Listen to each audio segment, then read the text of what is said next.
Hello, it's officially 2025 and welcome to the channel. And today I wanted to give you my spoiler review for Sonic Movie 3. By the time I'm recording this, I've already watched the movie 3 times. Twice in standard theaters and one in 4DX.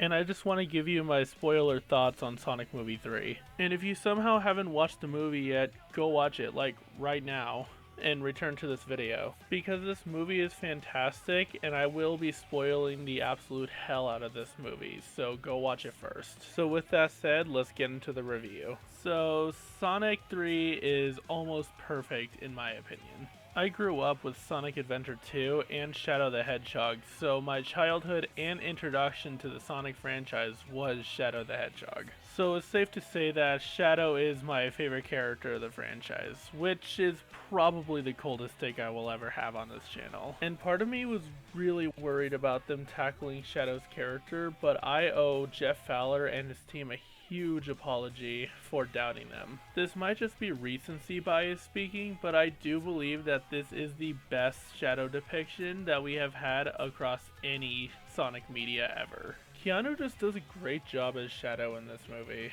Sure, some of the lines can feel a little line ready, but I think Keanu does a great job at selling the emotional weight of Shadow's story and how it affects him emotionally.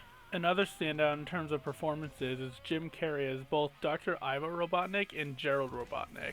Seeing Jim Carrey pull off double duty in this movie was incredible to see. He's also doing his typical Jim Carrey stuff, like his over-the-top cartoonishly silly shenanigans. Almost to a point of being too silly, but I love Jim Carrey and everything that he does, so I was able to enjoy the silliness regardless.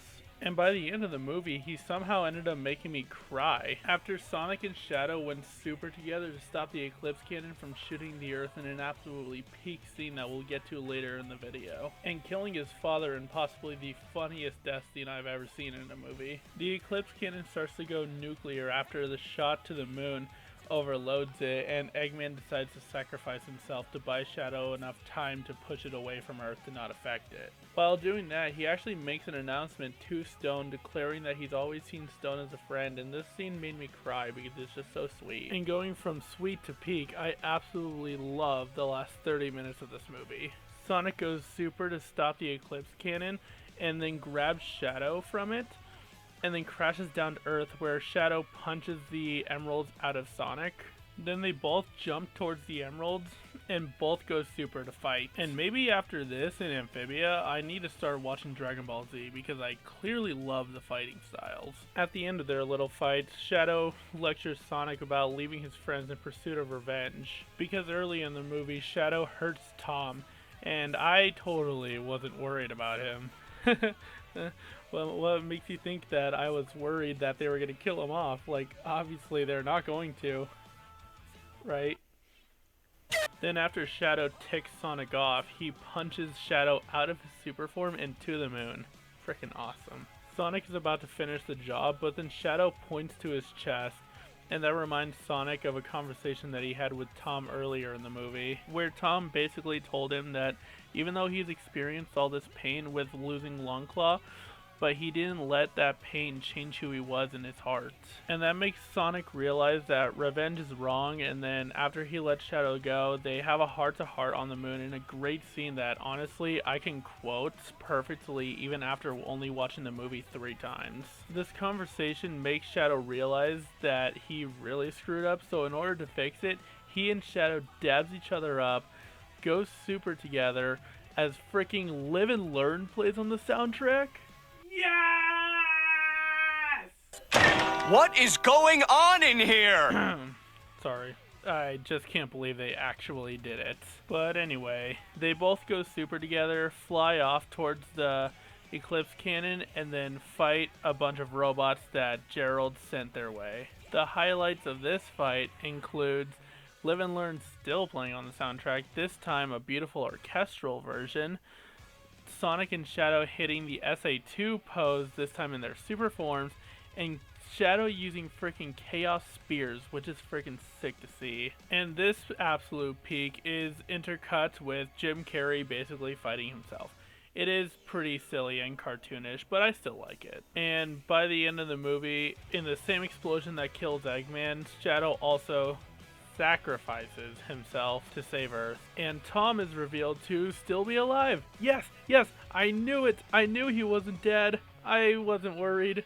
You sit on a throne of lies. As for Knuckles and Tails, they both were great in this film.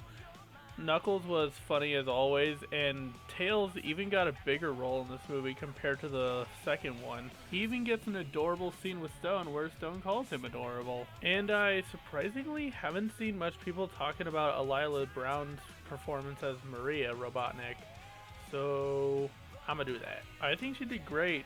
She has a cute relationship with Shadow, which is all you could really ask for from Maria. I do wish we could have gotten a bit more Shadow and Maria doing cute friendship stuff, but hopefully we can get more Alila Brown as Maria in that eventual Shadow the Hedgehog spinoff that they were planning on doing. I have a lot more that I want to talk about this movie, like references to the original games, differences between it and SA2, and even my hopes and predictions for the future of this franchise.